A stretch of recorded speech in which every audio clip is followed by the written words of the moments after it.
of the Lead Lag Report. Joining me for the hour is Matt Caruso, who's got a really interesting background. I'm curious to hear about this investing championship, Matt. But introduce yourself to the audience. Who are you? What's your background? How'd you get involved? Interested in markets? And what are you doing currently? Sure, perfect. Thanks. Thanks for having me on, Michael. I really appreciate it. So I'm a professional investor. I've basically it's all I've ever done coming out of university. I started as a market maker and pro trader for one of the big banks. Did that for about 6-7 years. Then after went to a smaller shop and then ultimately went on my own. I've been just trading my own capital since about 2014, which has been a lot of fun. 2020, I joined the U.S. Investing Championship, and that, I guess, helped to bring a little more attention, I guess, to my Twitter following, which grew since then. And I had a good year, finished with a 346% return. And from there, I started kind of a masterclass video course to explain my process of investing. And I have a subscription offering where I discuss the markets in real time. And so I'm kind of split my time between actively trading and running some of the memberships with my day-to-day. So that's markets are my life, and my life is the markets. That's what I do. So a lot of people reference the U.S. Investing Championship. Is that actual trading, or is it more like a paper portfolio type trading? No, so it's actual trading. It goes back to the 80s. I didn't end up winning that year. I had broken the 9-month record going back to the 80s, but at the end of the year, I took my foot off the gas when things went a little more vertical. But no, it's a real money championship. So that was my actual trading account that I ran. So yeah. So since you mentioned 2020, I'm going to make the assumption that you may have played a lot of sort of areas that kind of really rocketed off of the COVID low. Mm-hmm. But talk through to the audience, just from your experience, what does it take to get outsized returns? Because let's face it, diversification is not going to do it. You've got to be somewhat concentrated, and that has its own risks. Absolutely. So, I mean, if you're going for outsized return, it's always a risk reward. And so I'm an active investor. I'm an active trader. For years, I day traded. But my introduction to the markets was with a book, How to Make Money in Stocks by William O'Neill, where he discusses growth stocks and growth investing. And so I always kind of ran both. One of the great things about when I started my position at the bank was, as long as I was within risk protocols with overnight risk, et cetera, like I could pretty much do whatever I wanted. I mean, my manager was really open for that. So I always basically allocated all of my overnight risk essentially to like growth investing. So I always kind of ran both strategies in parallel. But a few years back, I decided to do just that. But outsized returns are possible. It's great. I've had many, triple digit years. But like with anything else, there's going to be periods where you underperform. It's not most people who are benchmarking against indexes. It's kind of like closet indexing. You're playing with some factors, so you're always around the index return. I could have periods where I vastly outperform the indexes. Other periods of time where, like so far this year, where I'm treading water and the QQQ is up nice. So it's definitely, you have to be in the mindset. Much less that you're just an investor trying to mimic market returns. You have to be much more in the mindset of you're running a business and you're running a strategy. So like I always tell people, if you open up a store in your local neighborhood, you're not going to benchmark yourself against like U.S. GDP. You say, U.S. GDP is up like 3.5% this year. And no, I mean, you're running your business. You can do vastly better than the general economy, or you can crash and burn. So when you get into the arena of active investing, that's pretty much what it's like. So take us through trading in 2020, how you got those returns. First of all, did you start at January? Was it after the COVID lows? Where did that start? So it was from beginning of the year, so January 1st, right to the end of the year. And the way that worked is, one thing I really try and focus on is avoiding bear markets. So like, thankfully, I started trading pro in 2008. I've never been caught in a bad bear market. So I started the year well. I had a couple of good trades. Wasn't up a ton. I think it was up like 20% or something going into when COVID started to happen. But I got the cash. And so that was probably the best move was buying at the right time. But the second best move was definitely avoiding that drop, because it kept me in the mindset and it kept my capital protected so that I was able to kind of go risk on. So I like to always draw, although like I kind of began my career more of a technical analyst. I've always loved economic history, fundamentals. So I'm both a CFA and a CMT just because I wanted to learn, and my undergrad's in economics, so I have a little touch of everything. But I always try and pull back the parallels of other points in time where fundamentals had a similar kind of viewpoint. So when COVID happened, and I was just seeing the response of the Fed and all this, I said to myself, it's going to be a war. It's going to be kind of like a health war in a sense against this thing. And so I was looking at parallels of like, World War I, where back then it was obviously a physical war, and the steel stocks went vertical. So I said, I need to have like direct exposure to everything that will directly benefit or supply this war effort, I guess you can say. And so it was just, the right tools, looking at the right places, and things went vertical. It was a great market. So that's how I basically was able to put in that performance without taking the drawdown of the COVID crash. Talk about opportunity set. What are some of the things that you would trade? You mentioned the Qs just a minute ago as far as this year, but back in 2020, what is it you were trading around? So for me, it could really move around. So when I was trading pro and day trading, I was very like industry specific. So I was always basically the same 10, 15 stocks traded all the time, and I got to know the character. It was very much kind of like more instrument specific. Like the methodology I use now, where I'm basically looking for kind of the best growth stocks in the right environment. It's I'll definitely move along different industry lines. So it's basically you're looking for the key factors of growth stocks, but that's not enough, because it doesn't take a genius to run an equity screen and say, oh, these stocks have good earnings growth or good sales growth. It's understanding also what environment they're going to operate in, they're going to work well in, what environments they're not going to work well in, and that's kind of where the skill comes in. Or else, what makes Warren Buffett a great value investor? Yeah, anyone can bring up a PE ratio or a price to book or however you want to describe value. It's knowing when to have the right, especially when you're running an active strategy, when to have the right kind of size on, when to be aggressive, when to be conservative, how to avoid over trading. Like this is a market for me, like the current market. This is my biggest fear, and thankfully I've been able to avoid the chop, because again, I've never been caught bad in a bad bear market, but in choppy markets, losses come at you 10 times faster than gains will, and you can just chop yourself to pieces. So the thing is, those same equity factors will show you great stocks even in this environment, and some will get ahead. So it's deceiving. You say, well, look, the Qs are up or these stocks are up, but you have to look at your actual opportunity set, and if you can't really truthfully narrow that down to say these are the best 5 stocks, then understand your risk is like, if I can't really narrow it down, like my risk of just getting chopped day in and day out is very high. And so a big part of what I've done over time is kind of focusing on when not only what are the right companies, but what's the right time, the right environment to execute. But yeah, the narrower the number of stocks that you want to focus on, obviously the potentially higher risk, because if you're only playing with a select number of stocks, it's going to be a larger portfolio weighting, right? So talk about how do you think about weighting and outsized returns? I go back to, if you want outsized returns, you got to have some kind of concentrated bet, but you don't want to be too concentrated to the point of a blow up. Yeah. So sorry, I think I went a little bit off on a tangent on that last question, but you're right, and that is something where I think people need to have their own personal risk tolerance for. So for me, I'm very comfortable being concentrated. I can have 40-50% of my account in one stock. It doesn't bother me. I now, the way I get around that to kind of somewhat alleviate risk, because someone will say, what, 40% of the stock? You're out of your mind. So I don't put 40% of my portfolio in a stock when I start off. My aim is to find companies that can have outsized returns.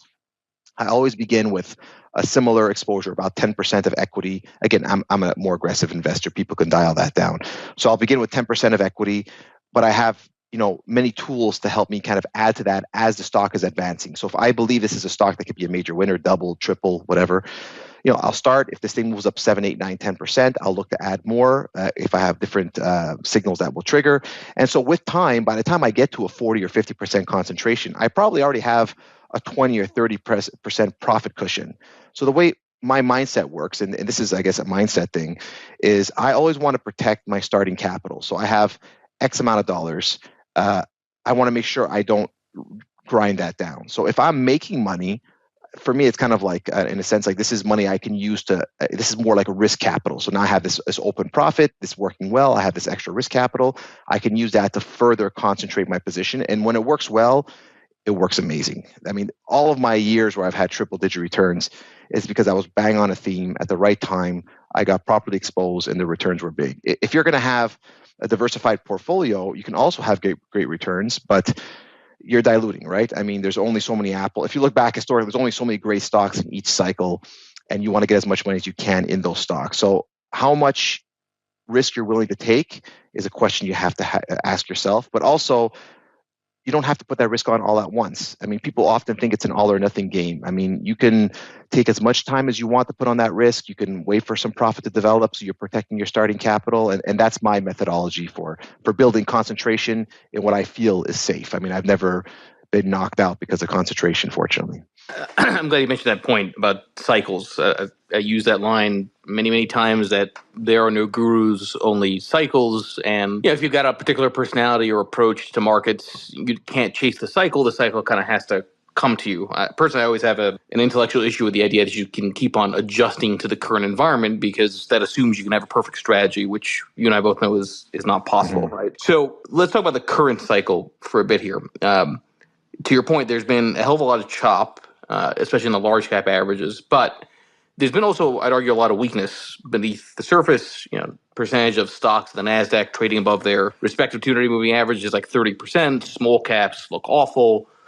There's a lot more, I would argue, corrective behavior outside of the kind of headlines. But as you're trading through this environment, since you mentioned that sort of fear around choppiness, what do you do? I mean, when you're in a period where it's just hard to get any kind of real persistent trend anywhere. So that's a good question, and I completely. I mean, obviously, with your background, I assume we're looking at similar things, and I completely agree with you. I think the indexes are very much masking the reality of this market, and that's why I feel this is a much more dangerous market than people will give it credit for.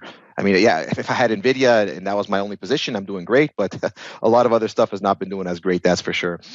So when I walk into this environment, so I'm fortunate in the sense that I trade my own money. That's part of like why I do it. So I have a lot of flexibility, and even when I traded other people's money, again, I always had this flexibility. So I always came from a different mindset than, let's say, a wealth manager where you need to always be exposed. So what I do when I enter these environments, and I have indicators to help me kind of identify when, oh, this may be chop or this is not a helpful market, is I really slow myself down. I put up barriers. So I have, I don't run a black and white system. It's not a black box system with just fixed rules, but I do have fixed guardrails.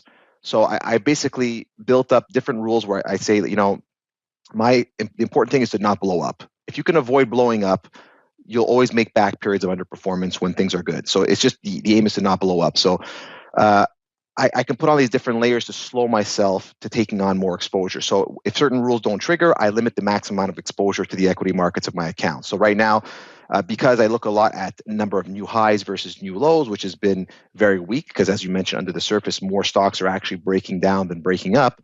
For me, this is an environment where unless my stocks are working great, that I should have at least 60, 70% cash. So just simple guidelines for the amount to be invested in the market will help you sidestep bad periods. Even if you are taking some hits, but you're exposed 10, 20%, with 80% cash, you can't get too hurt. And if then after when you walk into a good environment and you're 140% invested, well, that's how you can survive chop, but then after still make massive returns when things improve. So I put up barriers to trading. I slow myself down. I slow down the number of trades I take, and I try and make hard and fast rules around the amount of exposure based on breadth numbers versus the general indexes.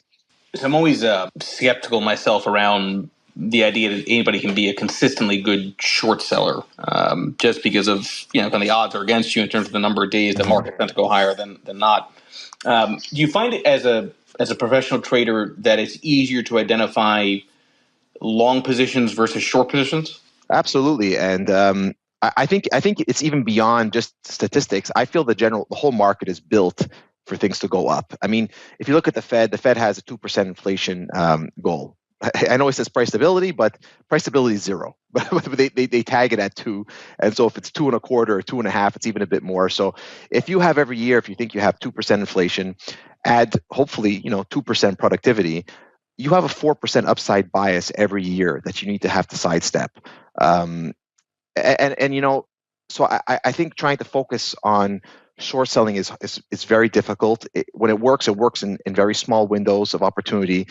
And what I don't like about short selling is that you don't have an asymmetric setup. So to me, the core of any trader is if I'm going to risk $1 because I want to make 5.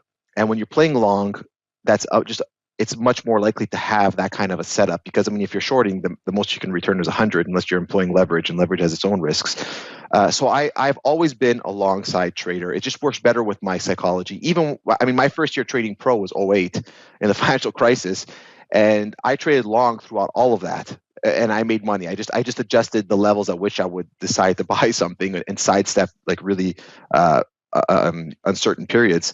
But I always focus on the long side because I really think the entire system is skewed that way. And so I think if you're shorting, yeah, you will get these periods where you look a genius because everyone seems smarter when they can say like, oh, I knew there was something wrong with that company when no one else believed it. So it's kind of like an ego thing a little bit. And some guys are great at it, and I give them props. That's for sure.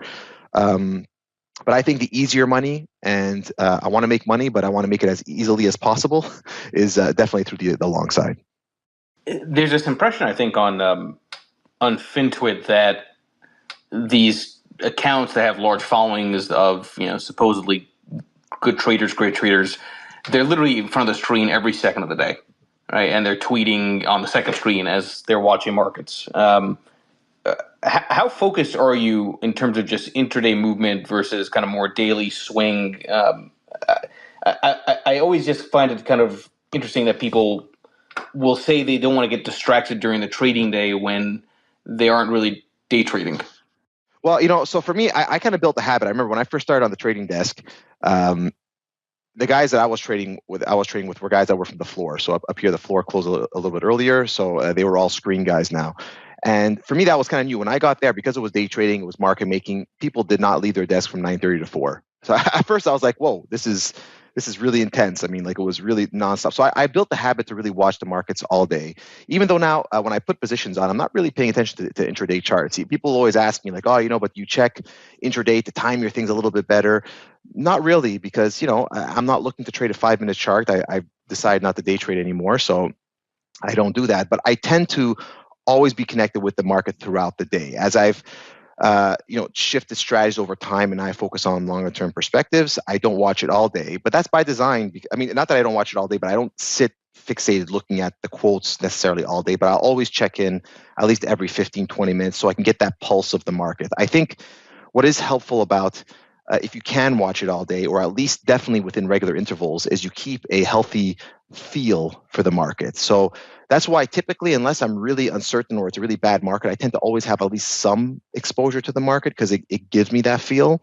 And when you stop trading completely for extended periods of time, one of the negatives, I mean, one of the good things is if you can sidestep bad markets, it's great. But one of the negatives, you start to lose that feel, that connection. So even though if you have a rules-based system or whatever, there's just a certain, I think, confidence that you get from being connected with the markets all the time. So I don't think it's necessary, but I think the more at least touch or follow with the market that you can have, the better the feel, the better the feel you'll have of conditions. Yeah, no, and I'm glad you mentioned feel and conditions. I mean, I've been fairly vocal on this idea that I think we're probably in a correction. I think that started around the third week of April, just given some intermarket relationships that I track. But it's not a very sort of consistent dynamic. What's your feel on where we are now? You mentioned this idea that you think it's a much more dangerous environment, but do you think the next move is more likely a breakout or a breakdown? Well, my thoughts are irrelevant. I'll give them. The market's to do what it wants to do. But I really think everyone is still fixated on inflation. I think that's the main issue because that's driving everything. And it's core inflation that counts. So even today, I know they said, the headline came in a little bit lower than expected. I think it was 0.1% than the expectation. But, core stayed at 5.5%. Core is what matters. The Fed doesn't, not that the Fed doesn't care, but the Fed will kind of say like, look, food and energy is outside our purview. If there's a shortage, if there's bad weather, we can't adjust that. If there's an invasion somewhere, we can't affect that. So really it's the core prices that's our purview. And if that remains sticky, that's going to force the Fed to stay sticky. So my concern is that things will stay sticky a little bit longer. And there's this really huge spread that's opened up between what the market expects and what the Fed is saying it's going to do. And so the market's already gone ahead and cut 75 basis points going into the end of the year. And so the Fed says we're not cutting, obviously depending on data. So if the Fed doesn't cut, everyone kind of always looks at the Fed and says don't fight the Fed. But what do you mean by that? Is it don't fight the federal funds rate? I don't think that's correct either. I think really it's just general financial conditions. And so right now, even if the Fed stays at 5.25 and doesn't tighten anymore, if they stay there by year end, well, the market has to retighten to make up for this wrong expectation of these rate cuts. So I think we're going to be. I think that the general lows we're in, which were in October of last year, but I think there's still going to be a lot of back and forth. I think it's a bit of a sell in May and go away type environment. Seeing the narrow strength within this market on this leg up probably means we're going to at least kind of push back lower to test the lower end of the range and do some more shaking out. I think we need this. We need a catalyst for the market to feel like, okay, the battle with inflation is over. The Fed's now our friend again.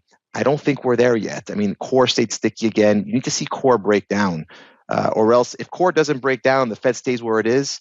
We're actually going to get more tightening come into the rest of the year. So I lean bearish, not terribly so. I think we're going to come out of this. We just need the right catalyst. I think once we do come out of this, there's been such a lack of opportunity, which is normal of these bears, and that really sets the stage for huge bulls. I mean, there's been no IPOs. The IPO market's dried up. All these awesome companies are going to come out. We're going to get this huge potential, but I think it's a little more going to be a little more drawn out until that's done. I think it's just going to be more chop. All right, so you're in Montreal, right? Yeah, that's right. Okay, so I've had a few people talk about the real estate housing market in Canada, and it makes them as bearish as bearish gets, right? So this is obviously very U.S. centric in our conversation, but you're trading U.S. equities from Canada, right? And you've got your own kind of domestic dynamics. Talk through to the audience if any of that factors into your thinking, right? Because you can't help it, right? I mean, there's a degree of home bias in terms of emotion sentiment. So you're trading U.S. Obviously, there's a link between U.S. economy and Canada, but the housing market on Canada looks, with the adjustable rate mortgages, looks like it could be pretty dicey. Well, that's a big, that's another thing that's interesting with interest rates, that we need this to be fixed quickly in terms of inflation, or just how, that eventually leads to kind of like a domino effect of pain. So by that, I mean, SIVB Bank, FRC didn't fail in October of last year when markets were at their lowest. They failed now as rates stayed higher, and this started to uncover, bad structural issues or bad bets or bad management, however you want to frame it. So in Canada, so in the U.S., there's a lot of like 30-year fixed mortgages. So people who have their homes with a 30-year fixed mortgage, not a big deal. Up here in Canada, and a lot of places in the world don't have that luxury of 30-year fixed mortgages. So for people who had a 2.25 mortgage, well, say that can readjust, and you're sitting at 6.5%. That's a big change, especially when the real estate market up here never really broke like the U.S. real estate market in 2008. If you kind of compare real estate prices with the U.S. and Canada, like in 2008, the U.S. went through the financial crisis and the housing bubble. Canada just like went sideways and then went vertical again. I'm not a housing specialist. I tend, I'm from the camp of free markets and capitalism. I can't help but believe if it was easier for homes to be built, more would be built, and supply would resolve the situation. But that's a kind of a political issue about housing and all. But definitely the issue up here, and maybe the U.S. doesn't have as much of a housing issue, but interest rates will affect other things with time. The longer rates stay up here, the longer debt needs to be refinanced and the pain comes.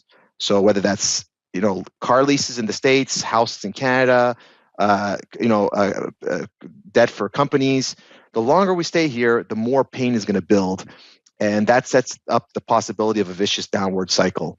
So that's why I'm hoping sooner rather than later, and I say sideways chop, but if inflation is sticky and they have to stay here for longer, then more and more debt rolls over at higher prices, then you can see quite a bit of pain come down the pipe. And up here for housing, it's one of those things like it's shocking. You look at it and everyone says the same thing. Even here, you look at each other like, how could they keep going up? And I remember thinking that 10 years ago. And every year you see it goes higher and higher and higher.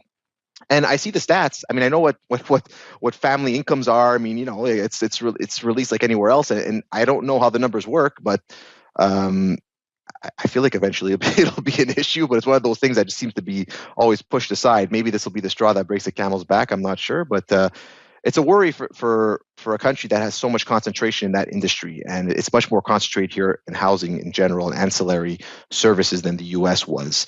So in a way, I think in a way everyone hopes it doesn't break, but I mean things just can't keep growing at a compounded rate when already it's so debt driven.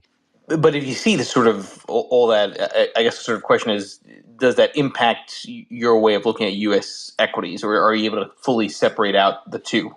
I fully separate. I trade basically just U.S. equities. I mean, I have some Canadian stuff just for like kind of retirement accounts, but all of my business is U.S. equity.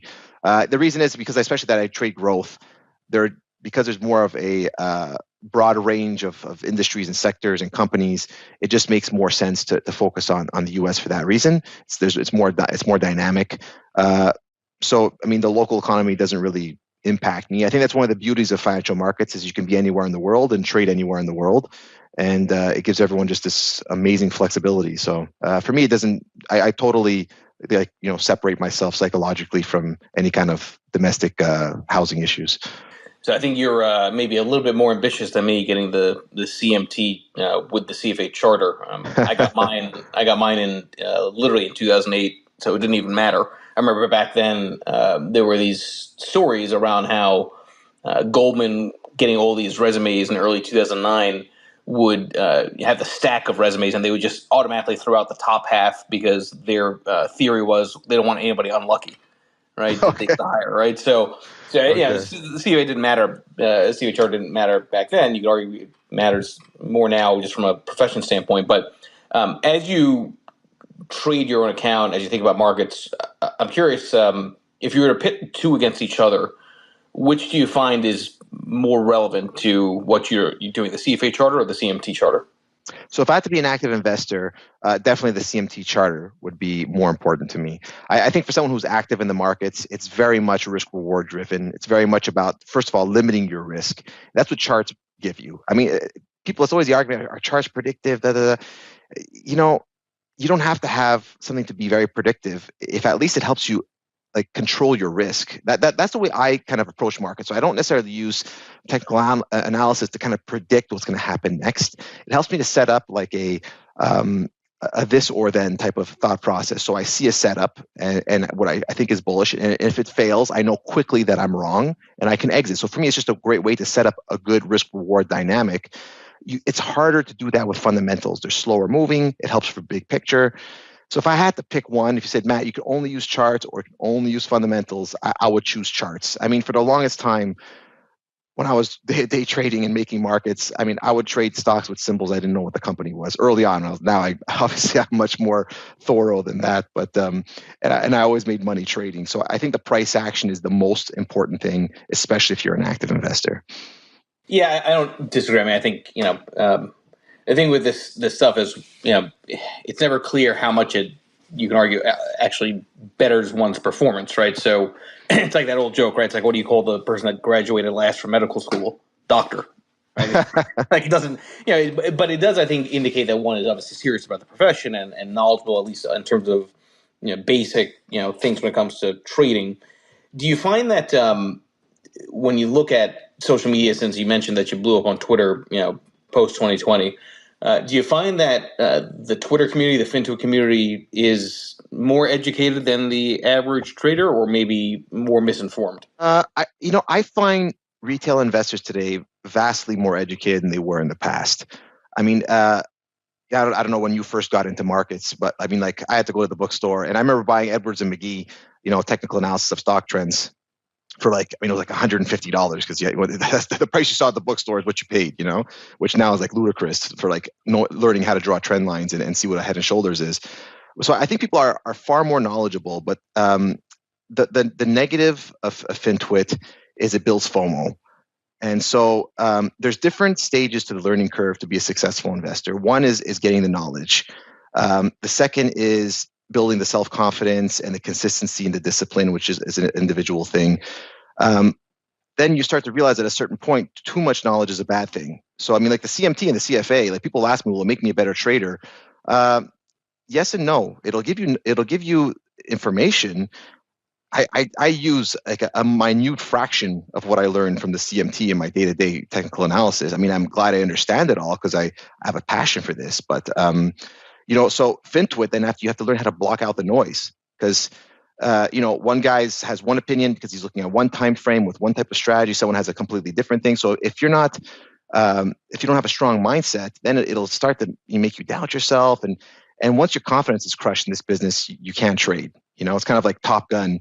I don't know if you heard the original with like Tom Cruise when like he's like the second best pilot and the first, the best Merlin, like he gets up in the air and like a MiG-29 comes by and he gets scared and he loses his edge and he tells his body, I can't fly anymore. I've lost my confidence. And that's what it is with the market. So there's good to FinTwit that you can get more news, more education than ever before, but that doesn't, eliminate the process of where you have to learn about yourself and learn how to cut away that noise at the same time. So pros and cons. Just to reset the room for everybody here for the remaining 25 minutes or so, please, everybody, make sure you follow Matt Caruso on Twitter. If you're interested in coming up and asking questions, click that bottom left mic request button. And as always, this will be an edited podcast under Lead Lag Live on Spotify and Apple. And I'm glad you mentioned Tom Cruise because the opening song was Danger Zone. Exactly. But okay, so I'm glad you mentioned that point about kind of needing to know yourself. Cause I always go back to too many times people focus on self-educating on basics on markets as opposed to self-educating on their own psychology. It's a lot harder to know thyself than the markets, right? Yeah. Let's talk about that for a bit in terms of just you as an individual, as a person, right? How do you properly assess what kind of personality you have relative to how you should be trading? Because you can't, personality is very specific to one's, I'd argue, biological makeup. Mm-hmm. Well, and that's the thing. I think you're 100% right, and that's why I'll always tell people you could sit next to someone and trade next to them every single day. You'll never trade like them because we all have different psychological makeup that it's deep rooted stuff. And so like my psychological pitfalls may be your psychological strengths and vice versa. And so I honestly think, all I've ever done for a living is trade, but like just seeing and speaking with other people, like I don't know if there's any other business that will get you to know yourself more than trading.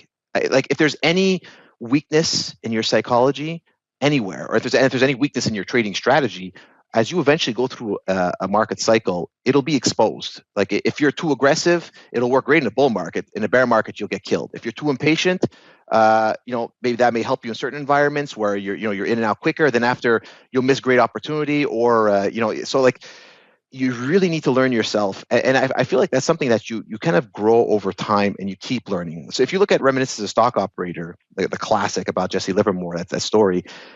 Same with him. It's almost going to be 100 years. 1927, that book came out, like a must read for any active investor. But you can see how, as he describes his process, how he just changed so much and how he learned over time. One thing that I found for myself, it is like a recent I found, is that I could be kind of hyper competitive. And so I put a lot of pressure on myself to perform. And that's good because it'll probably help you to learn faster, keep going in tough times because you always want to win. But then after, let's say, you're going through a bit of a chop period or something, you feel it can spiral into more like a negative type of outcome. And so again, if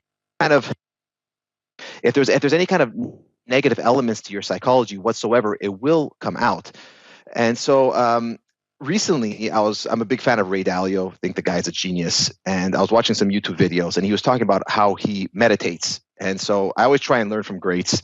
If he's worth 50 billion or whatever, it's definitely something to learn about. And I was watching one interview with him. He was saying, I credit my success to meditation. And to me, that was such a, as a trader and this and that, it's like, it's like a very kind of, it could be a macho type of personality. And I'm like, and even when the way, Ray Dalio speaks, you could tell he speaks with confidence. And for him to kind of say, like, I credit the majority of my success to meditation, I was like, what the, like, I was literally shocked by it. Like, I just never really heard any other kind of trader speak about it that way. And so actually I've been working on that and trying to do it the right. I said, you know what? Hey, maybe it's another tool in my toolbox that I can have.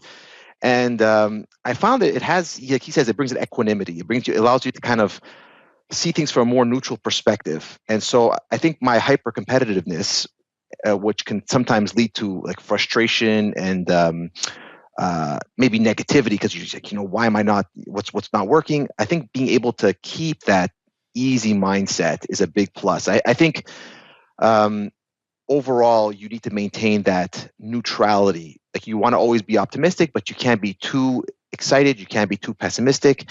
If you want to execute at your best, you need to almost be a little bit like a robot. So, and even if I think you're running like yourself, like a non-discretionary strategy, at a certain point in your drawdown, you need to keep that neutrality to say like, okay, I'm still going to keep following the system, although maybe somewhere in the back of your mind there's a little doubt saying like, oh, it's like the underlying assumptions change, or did something within market dynamics change? Like being able to keep that neutrality and always execute, but keep an open mind is really not an easy thing to do. So again, this business is always kind of working on your strategy and always working on yourself.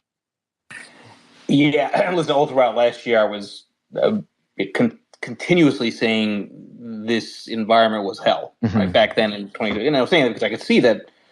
Yeah, in my world, the premise of really all my strategies is very simple. There are certain leading indicators to volatility, and that typically long duration treasuries are your way of playing stock market volatility, right? Mm-hmm. The flight to safety dynamics. To your point, it's not easy, and as much as I could see what was happening, I couldn't do anything about it. Now, discretionary wise, sure, you can do something about it by not trading or just switching strategies or whatever it be. But this is, I think, kind of an important point for the audience. There's a big difference between, and you've lived both worlds, trading for yourself versus trading from a product standpoint. Right. Yeah, absolutely. And that's a big strength, I think, to the individual, that they can have that flexibility. But just even trading for a living, like what I do, like a lot of people say, like, "Oh man, that's the dream. Like I wish I could do that." Yeah, when it works great. There's no better job in the. I mean, total flexibility, total freedom, like huge potential upside. But you have to. Yeah, it's very hard to explain, to articulate to someone who hasn't done it, the psychological pitfalls that come around. I mean, and for anyone, even for those who do this professionally, like this is my life, or for someone doing it on the side with another source of income or another job, like the pressures, even like for yourself that you feel to perform, there's always this performance pressure that is always there. And obviously you need to perform, but you can't let that pressure then sidetrack from your ability to execute or think clearly.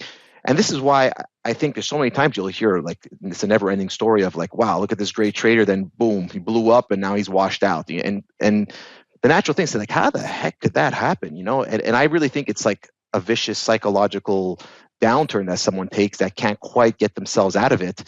And that's painful. So that's why I think so much of this business, so much is psychological. And it's something that's so hard to teach. I can tell you like, oh, this is the stuff you're going to go through, but it's like telling someone to work out, like let's say Arnold Schwarzenegger sits down with you and he says, hey, look, you want to be ripped like I was when I was Mr. Olympia, like follow these steps. This is how you're going to feel. And you say, okay, on paper, I got his workout routine and I'm going to feel tired and I'm going to feel this.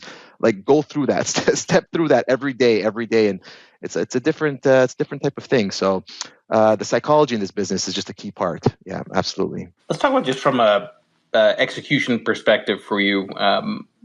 Every trader's got their sort of favorite indicators or favorite ways of looking at individual stocks and positions. What are some of the signals that you tend to focus the most on? Well, for market direction, like the net highs, net lows has been really a critical thing for me. So it's just basically looking at the last 52 weeks. So the past year, number of stocks today making new 52-week highs versus stocks making new 52-week lows. I think it's such an important indicator because, there's other ways you can run breadth analysis. You could look at advancers versus decliners and draw a line, look for divergences. The reason I like 52 weeks highs and lows, again, every tool you use, you really want to be specific to your strategy. I think going back to what you said before is, again, another really critical thing where you were saying, there's people say they just switch strategy and they're always in the right place at the right time.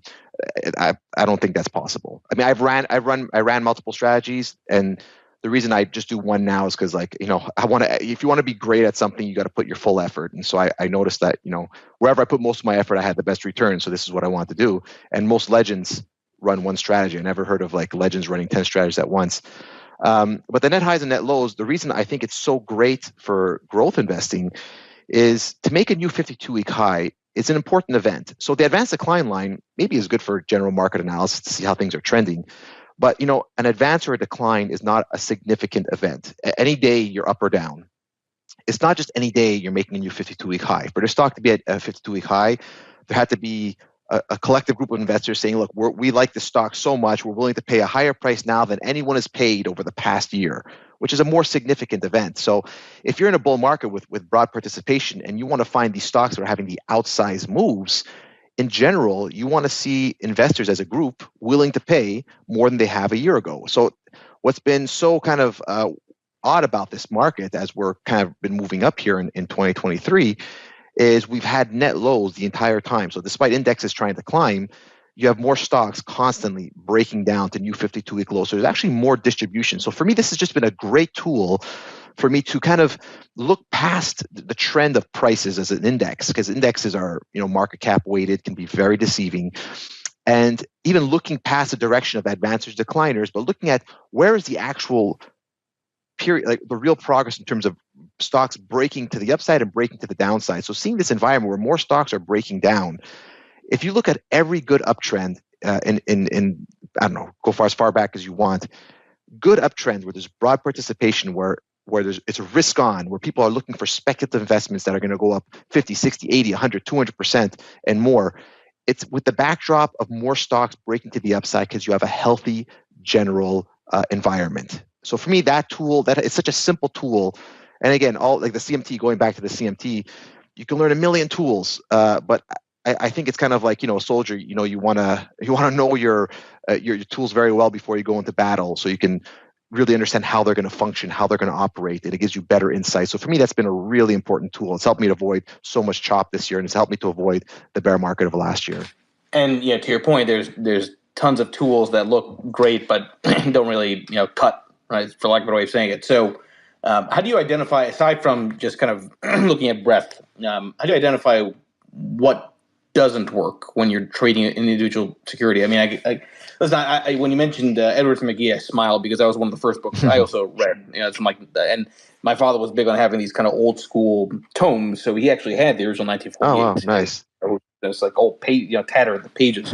but there, in truth, there's a lot of stuff from Edwards and McGee that was also, with the benefit of hindsight and backtesting, was just not valid. It was, I'd say, bullshit. But they didn't know it was bullshit. But when you test a lot of these things, it doesn't really have predictive power. So how do you go about even figuring out what works and what doesn't? To be honest, a lot of it was trial and error over the years. But I think what's important is if someone was asking me recently, they saw an article about how ChatGPT built a strategy that's doing better than the indexes or this and that.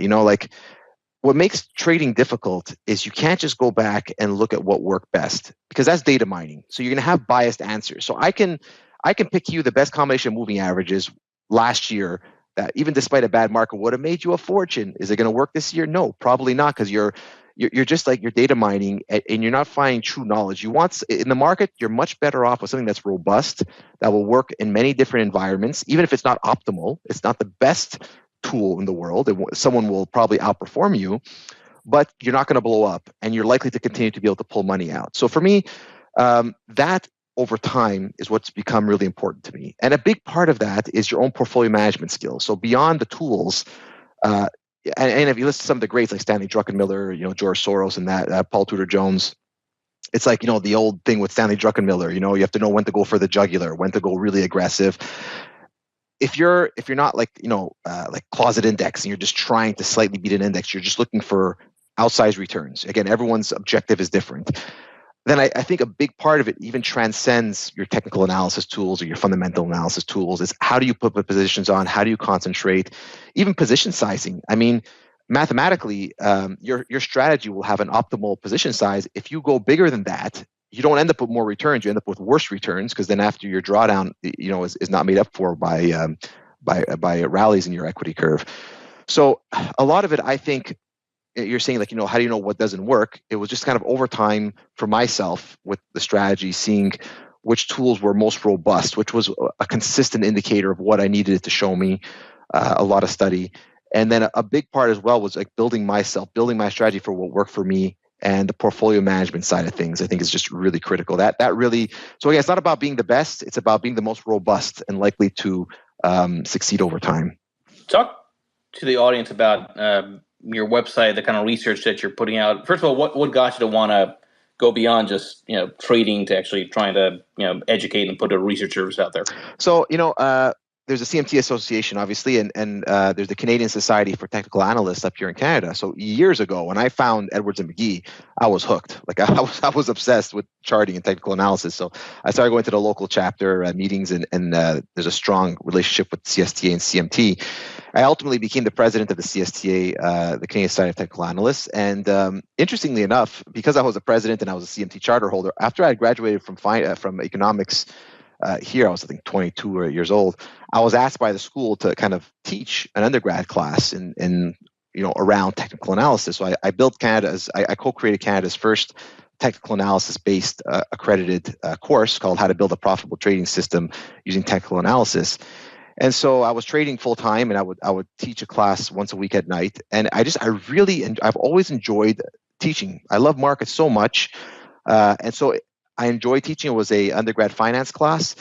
Ultimately, I got a bit tired of one after a trading day having to go and teach. But the real part that annoyed me was, you're putting all this effort. I have to bring so much to these lectures, and then students would kind of come to me and say like, "Oh, I got a B plus. Can I please have an A minus?" And when you're younger and you're maybe naive, you say, "Oh, okay, maybe it was I'll take it." And if you do it for one student, then there's like 30 students waiting, saying, "Hey, how come you gave him an A minus from a B plus and not me?" So I kind of got tired of that dynamic. But now years later, as I kind of grew a following on social media, and so many people, again, there's so much fake on FinTwit. That's one of the negatives, and so many people who don't actually trade and don't know what they're talking about, but they're really good at running a Twitter account. I kind of got to a point where I said, "Man, this is just so much junk." And there are people who really do want to authentically learn. Like I was, So I said, okay, let me put together a course, and that did really well. People loved it. I have like a 5-star review, which I was, pleasantly surprised to see.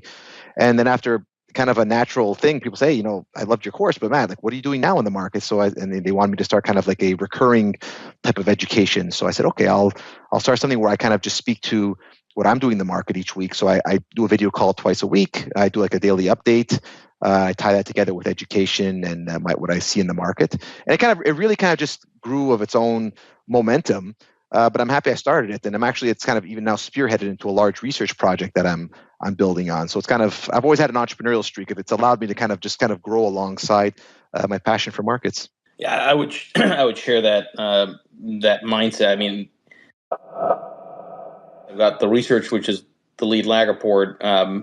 And the two don't necessarily overlap, but there is something nice about kind of putting work out there and showing it to others, and hopefully having it help others. I think, I myself am not a big fan of sort of saying, here's a buy and sell, right? Mm-hmm. It's more about dynamics, conditions, a different kind of framework. But there's a real joy to trying to help others, and ideally, hopefully, helping yourself, because feedback is also one way to get you to self-learn more. Mm-hmm. I agree. And, it's kind of a shame. Like, a lot of the trading desks have gone away. At least, like I said, when I started, I had like a really wide opportunity set. I could do whatever I wanted as long as I was within risk protocols.